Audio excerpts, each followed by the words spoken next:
I call the honourable member for Eden-Monaro. Thank you, Madam Speaker. My question is to the Assistant Minister for Defence.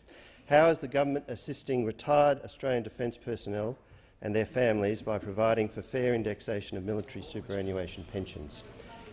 Military superannuants in my electorate of Eden-Monaro will benefit under the government's policy. I call the honourable Assistant Minister for Defence. Good question. Thank you, Madam Speaker, and I thank the member for Eden-Monaro for his question and acknowledge his long-standing and very strong support for the veteran community, not just in his electorate but around the country. Consistent with our election commitments, the government will provide fair indexation for DFRB and DFRDB military superannuant pensions to ensure a fair dinkum deal for our ADF personnel and their families.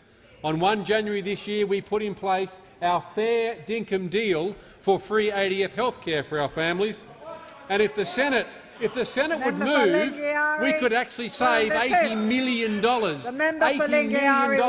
which is the cost of the Defence Force on the carbon tax. So, along with the Minister for Veteran Affairs, Senator the Honourable Michael Ronaldson, he and I have been working with the department to ensure this policy will be in place by 1 July this year.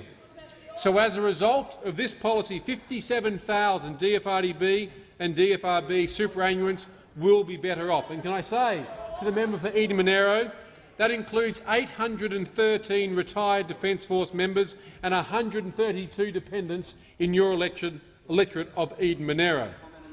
This initiative is a long time coming.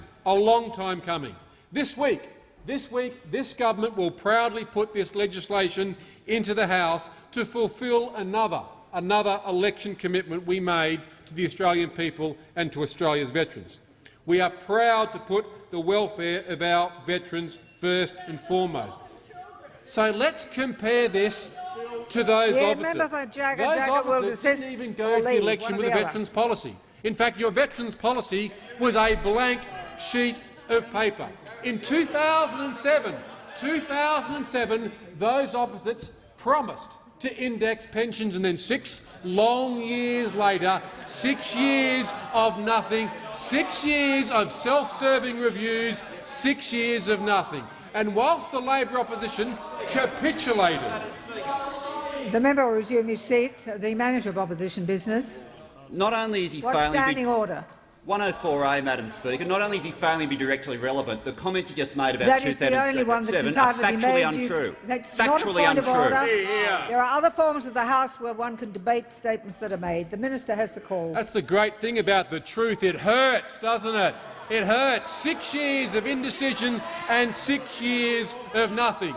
Well, veterans don't have to wait 6 years, 6 months, or even 6 days, because we'll get this done in this House in the coming days. It's interesting to see in the last few days of the election last year, the former government capitulated and put in a half-hearted attempt.